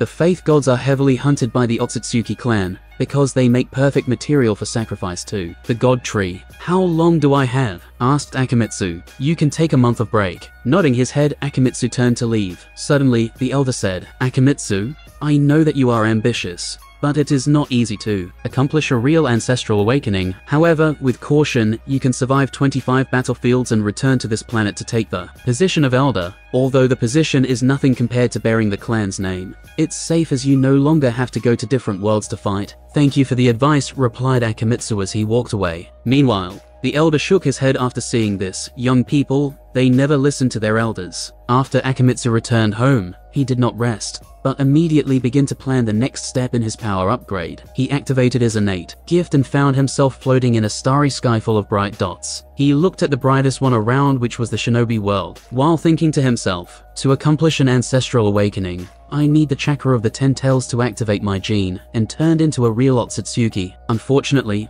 I cannot become the Jinchuriki of the 10 tail, as the clan would immediately realize that I had a god tree inside of me. With Black Setsu under my control, this is not a big problem. The problem I'm currently facing now is time. Only a year has passed in the shinobi world, meaning that there are still more than 20 years until the 4th Shinobi War. I do not want to wait that long. Maybe I should start it ahead of time. No, the White Setsu army is not ready. The Akatsuki have no real powerful members, and I cannot leave any trace of my existence in this world, at least traceable ones. In that case, I need a way to freely travel to different eras of the shinobi world. If I remember correctly, in Boruto, an ancient relic was discovered in the sea near the Land of Fire. This relic was an Otsutsuki weapon called Karasuki that allowed the user to travel through time. I could use it. No, that relic could identify Yorishiki Otsutsuki, meaning it could identify bloodline. According to what the latter said, only an Otsutsuki could activate it. So, there is an issue of whether I could do so.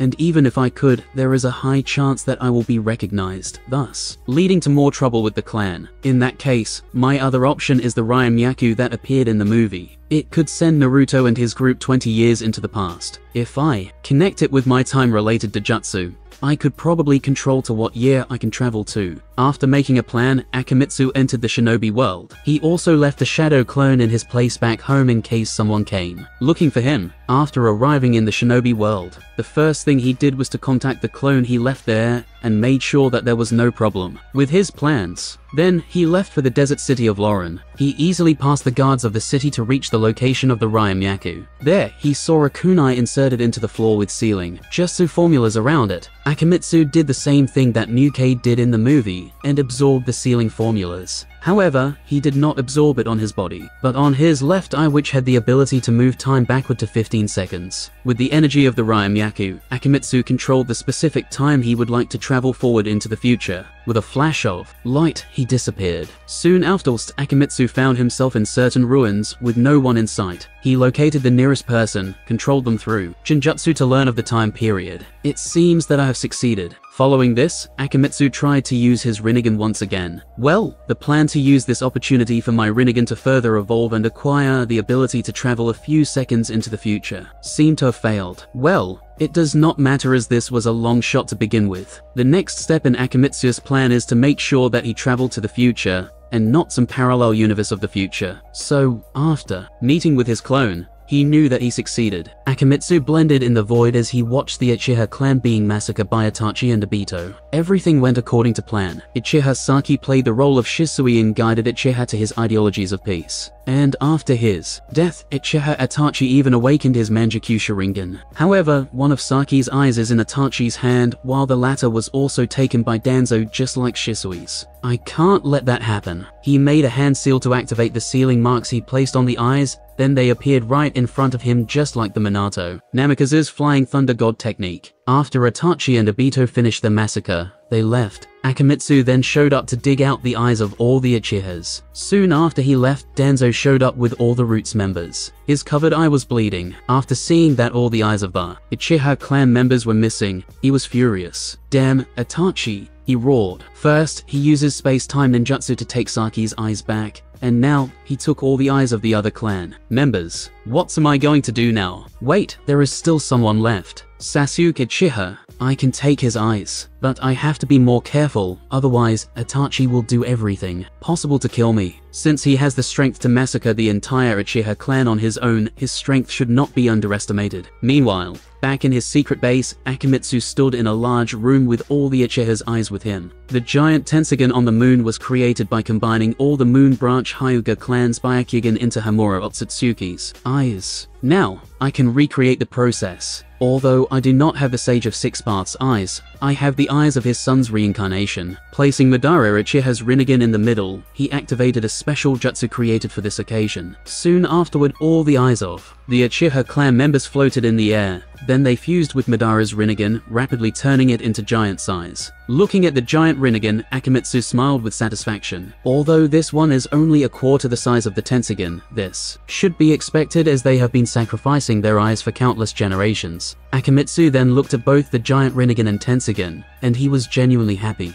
Now, everything is ready before I can achieve my ancestral awakening. All I need is some chakra from the Ten Tails beast, and absorb these two giant eyes. I will be able not only to achieve a successful ancestral awakening, but also keep both my Tensogen and Rinnegan powers. And they might even form a new eye. Nodding in satisfaction, Akimitsu had one thing left to do before he jumped into the future again. Orochimaru was in one of his hideouts, dissecting an Uchiha clan member. Suddenly, one of his snakes warned him of something and he turned around. "It's you," he said as he looked at Akimitsu with the same strange mask. "You don't seem too happy to see me. If you were me, would you? You should be glad that I only erased your memory of the research. Otherwise, you would be dead by now. Plus, I'm sure you found a way to retain some of the information." Quote, Orochimaru looked deeply at the person in front of him. Just like a decade ago, he felt powerless. His desire for the power of the Rinnegan suddenly increases. Only by having similar power will he have a chance. "Since you've come to see me, it means that you want something. What is it this time? This is why I like to talk with smart people. I need you to bring me to the Orochi Cave.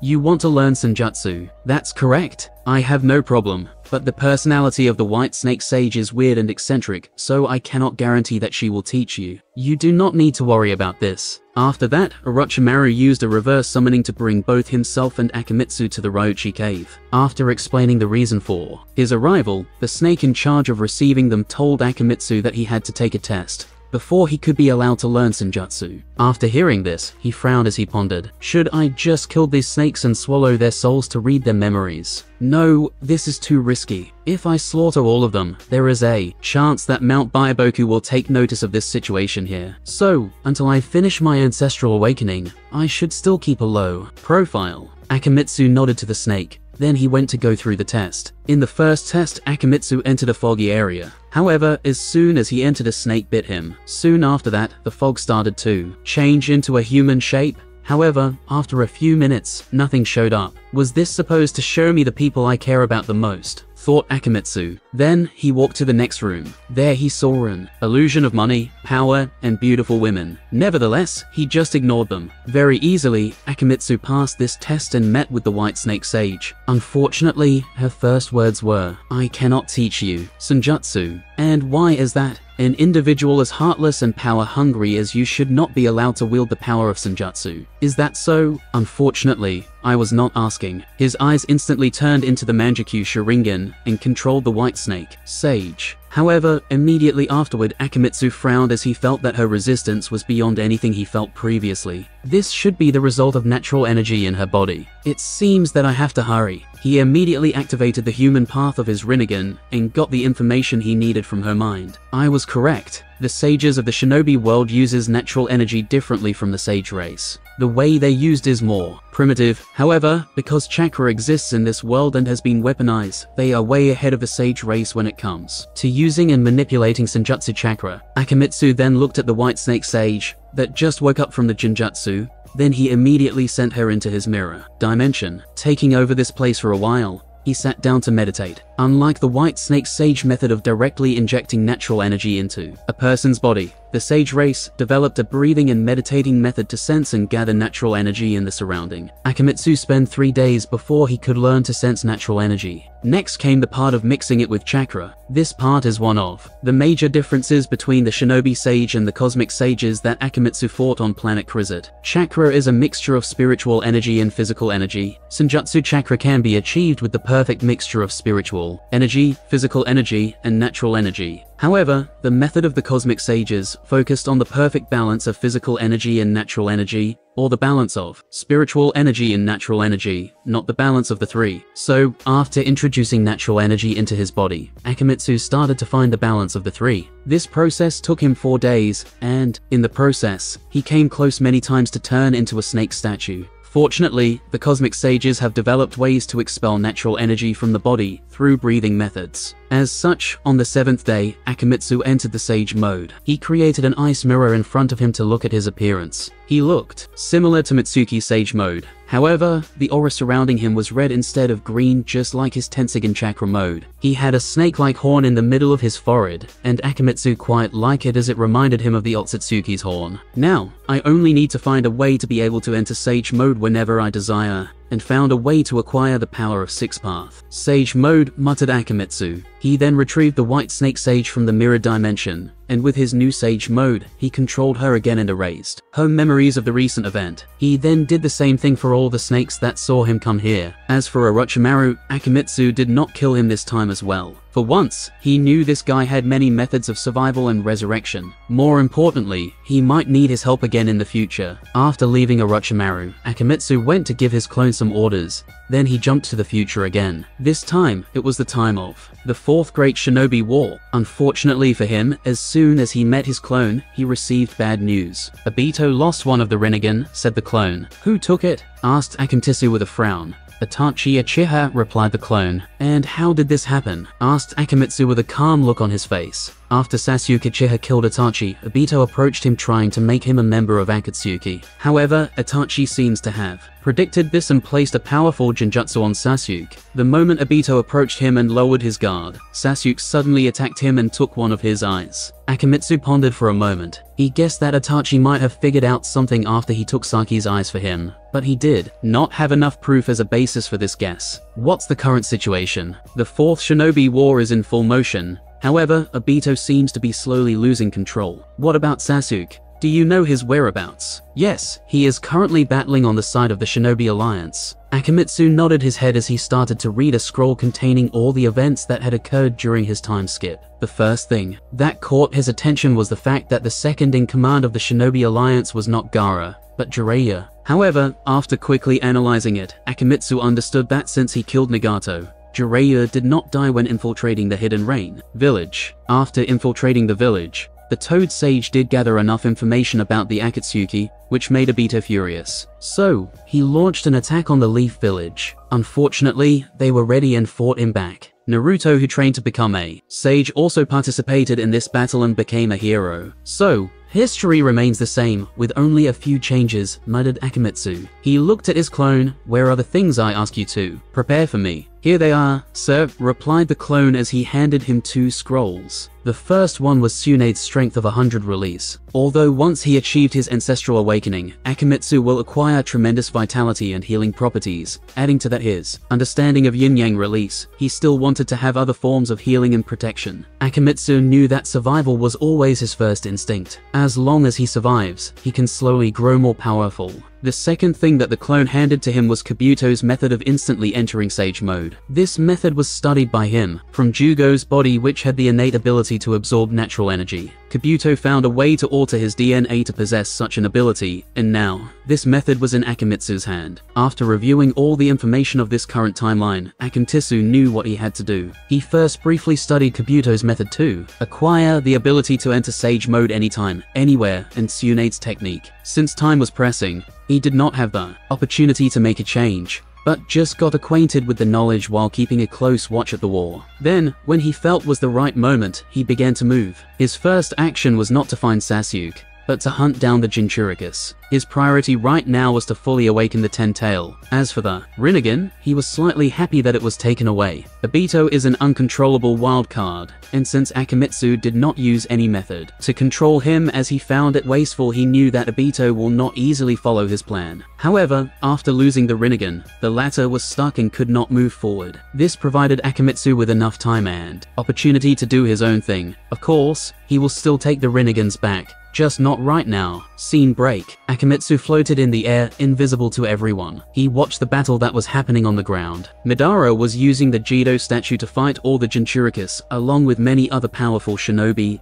like all the Hokages, Naruto, and Kakashi. Madara managed to regain some of his strength after taking the remaining Rinnegan from Obito. However, with Sasuke having one as well, things were not looking good for him. As Akimitsu looked at the battle, he knew that Madara had little chance of winning while fighting so many powerful people at once, so he debated whether to intervene. He has always remained in the shadows for fear of his identity being discovered. However, now that he was so close to success, he did not want to let the opportunity go. So, after calculating the pros and cons, he decided to make his move. Wearing the Akatsuki robe and a mask, Akimitsu suddenly appeared in front of everyone. Then a powerful green aura suddenly appeared around him, followed by lightning. "That's Guy's 8 Gates Jutsu," said Kakashi. "No, this should be the Raikage's lightning release chakra mode," added Gaara, who was standing on a piece of sand. "Who is this?" asked Naruto. "Obviously, a member of the Akatsuki," replied Sasuke. However, Akimitsu did not say anything. He rushed towards these people with absolute speed. Minato reacted in time and rushed to intercept him. Unfortunately, to Akimitsu, the 4th Hokage's movements were very slow. So, after dodging his kunai,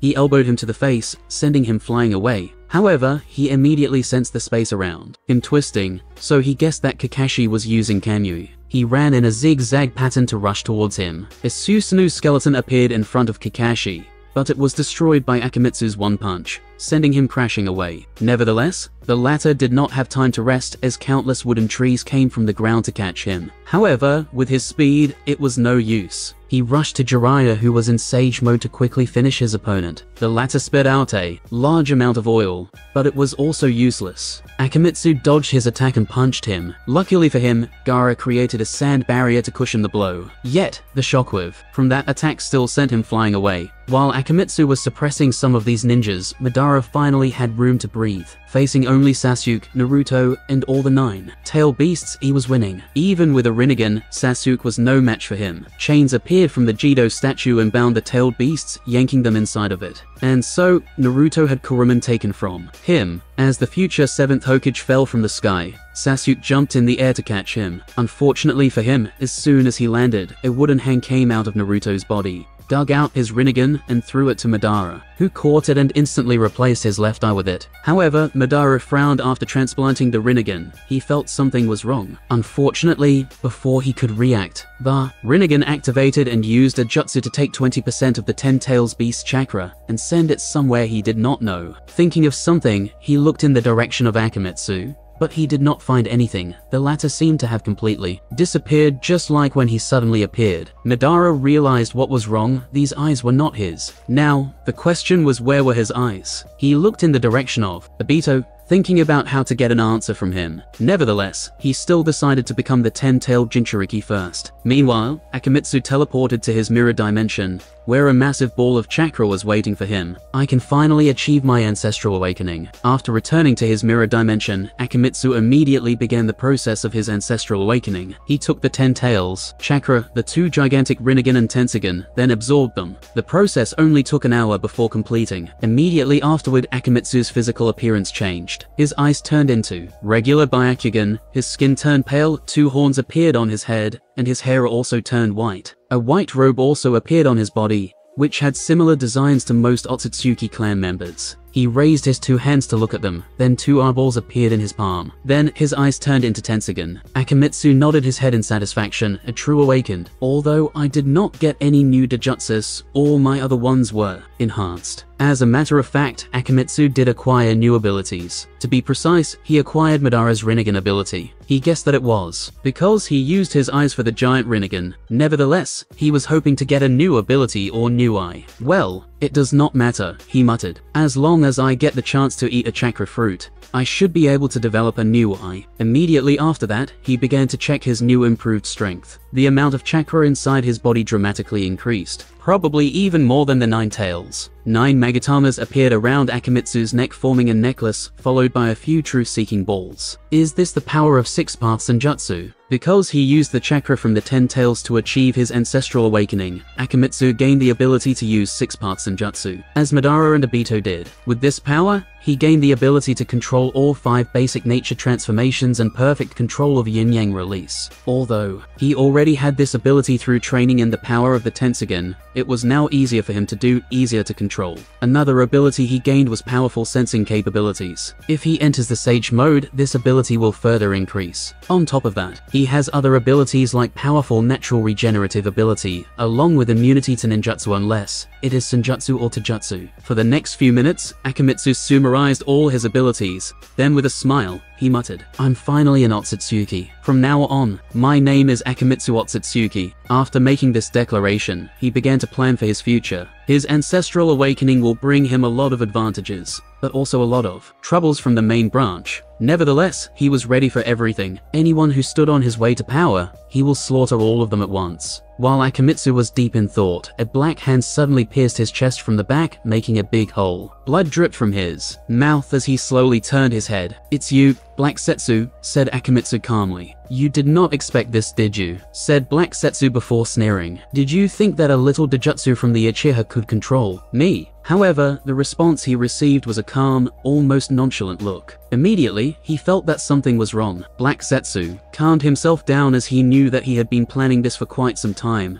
There should be no problem. Unfortunately, Black Setsu's calmness did not last long as he saw Akimitsu's body vanish before appearing behind him. "Jinjutsu? No, I would have noticed," said Black Setsu. "This power, I have felt it before. It's Izanagi." However, as he looked at Akimitsu, he did not see any of his eyes closed, so he wondered if he was wrong. Black Setsu was in fact right. The reason that Akimitsu can use Izanagi without losing his eyes is that he has absorbed the Sharingan of hundreds of Uchiha, so he can use Izanagi hundreds of times before he loses his sight. As Black Setsu watched his foe opposite him, he asked with gritted teeth, "Since when did you start suspecting me?" The only way he could think that his opponent was prepared beforehand to use such a technique was because he was wary of him. "Things were going too smoothly from the start," replied Akimitsu. "So, I had my doubts. Plus, you assume that I trust anyone in the first place." Black Setsu looked at the person next to him with fear in his eyes. He knew that he could not escape. He did not care about his death, but his mother was counting on him to be resurrected. Akimitsu looked at him and said with a smile, "You do not need to worry. I will not kill you. On the contrary, I will release you. After all, you still have value." However, Black Setsu was not happy about this. Unfortunately, before he could say anything or react, he found himself out of the mirror dimension. As for Akimitsu, he licked his lips. From the memories in his mind, he theorized many things. Kinshiki once stated that any planet with a space curvature of 10 must be reported to the clan, while the shinobi world has a space curvature of 16. According to his theory, Akimitsu believed that the higher the space curvature of a planet, the more powerful chakra fruit it can bear after the divine tree is planted. Furthermore, the more powerful the person sacrificed to the tree, the better the quality of the fruit. The shinobi world is a higher level world for planting the divine tree and has 2 great sacrifices, Kagaya and Jigen, and maybe 4 if you add the Sage of 6 Path and his brother, even though they are only in soul form. So, no matter what, he must find a way to eat the chakra fruit from this planet and use these people as sacrifices. This is the reason that he did not kill Black Setsu.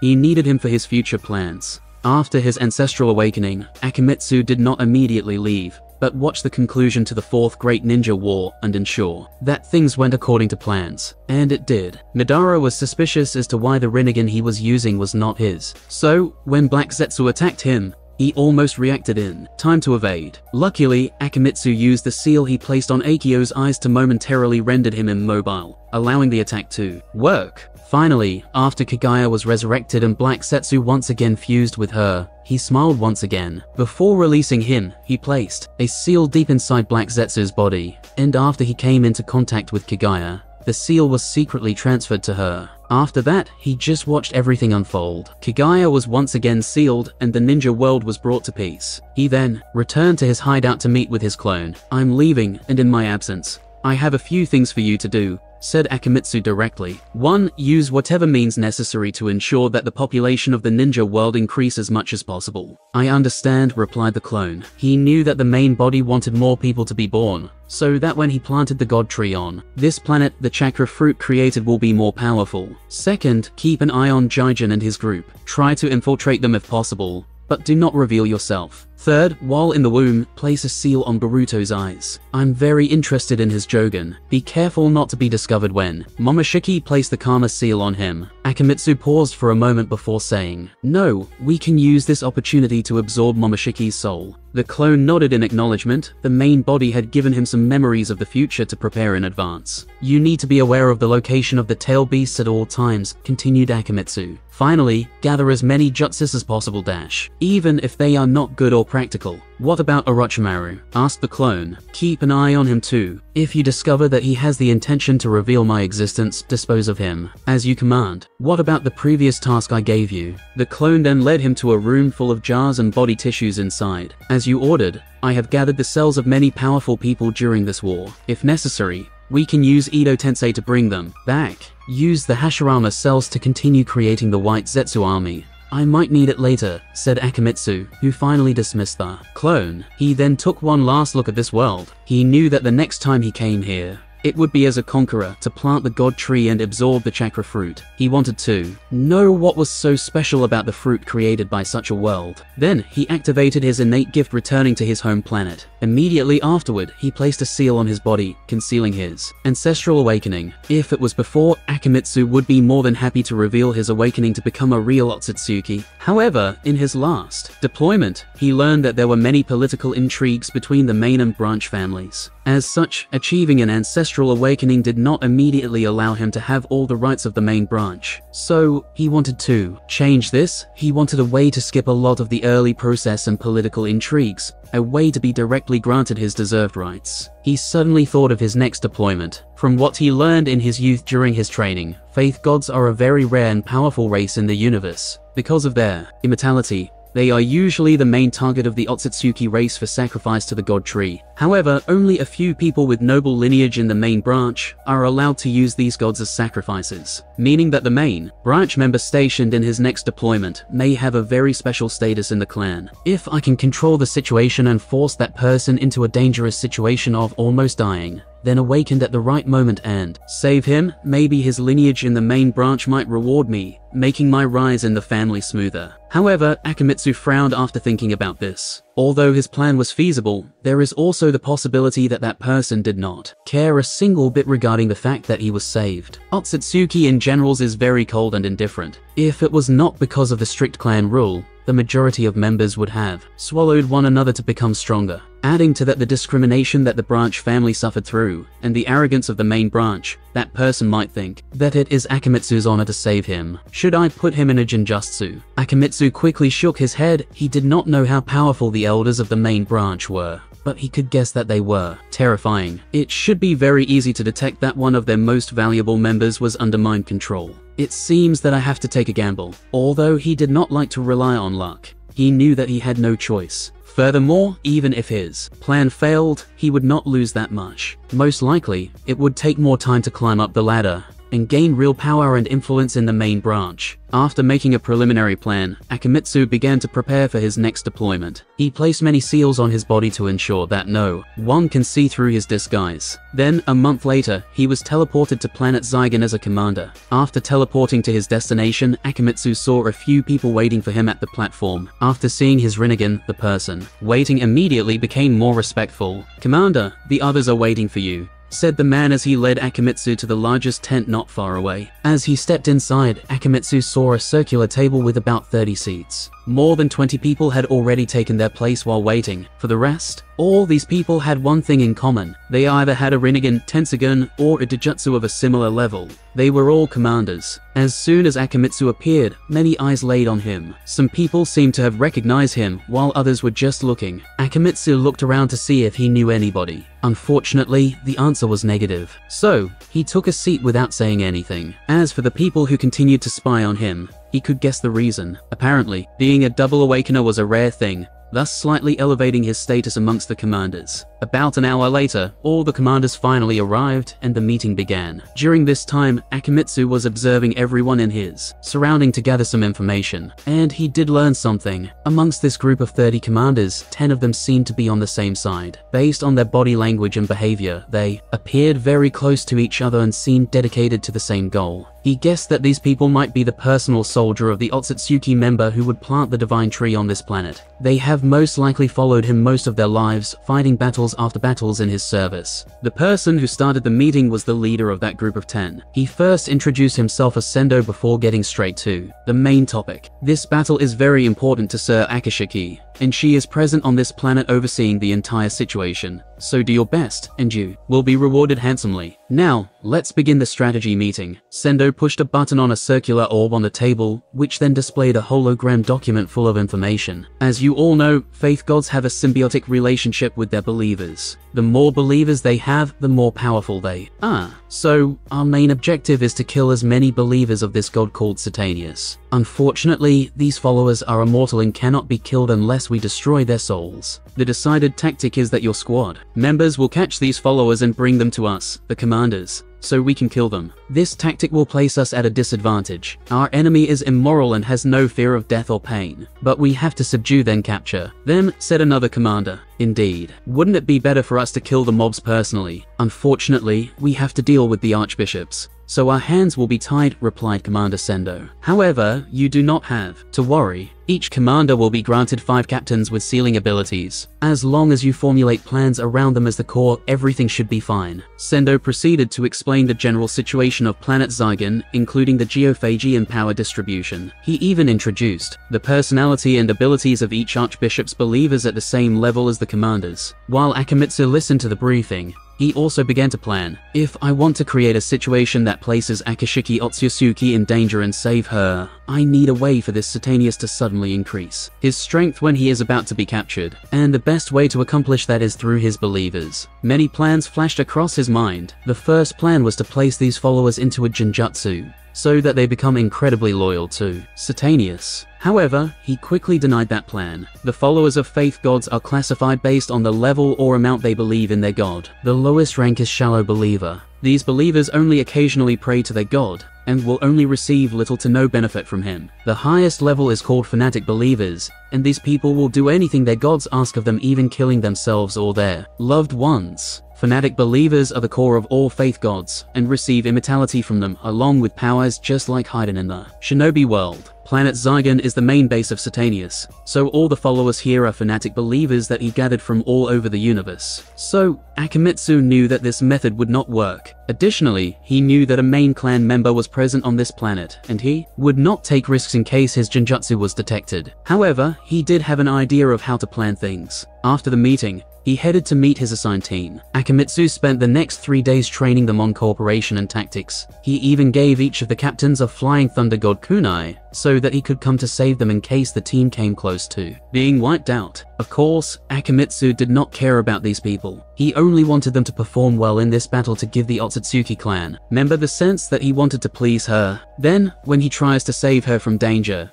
nothing will seem abnormal if someone investigates his personality or way of doing things. After the training session, Akimitsu returned to his quarters. He had another 4 days before the battle officially began, so he needed to prepare in advance. He activated all the seals he placed in his room before starting his innate gift. His destination was not the shinobi world this time, but one of the worlds with life. Using his bloodline ability as an Otsutsuki to travel to other dimensions, he teleported to the planet he chose. Entering an invisible mode, Akimitsu flew to all the populated areas to survey the entire planet. A humanoid race with plant features habited this place. He could tell that this race had an abundance of vitality inside their bodies. This race lived in countless villages scattered all over the planet. However, they were a relatively peaceful race, so few conflicts started between towns. Large population, weak battle prowess, and a small planet. This is the perfect place, thought Akimitsu. Multiple clone jutsu. Numerous clones of him appeared in an isolated forest before they all flew in different directions. Then, these clones began to install seals all over this entire planet. It took him 2 days before he was finished. Then, on the 3rd day, when the moon appeared in the sky, Akimitsu launched the Infinite Tsukuyomi, well, a lesser version of it. The moon in the sky changed into a Rinnegan with Tomo inside, before launching a planetary-wide Genjutsu. All the people of this planet suddenly knelt on the ground as they chanted, "Glory to Lord Satanius." The voice of millions of people repeatedly chanting the same thing echoed throughout the heavens. A few minutes later, Akimitsu saw a faint golden threat coming from these people's heads traveling toward a direction. However, the seal he placed activated a barrier to block the thread, forcing them to stay in the sky. Perfect. Once Satanius is defeated and about to be captured,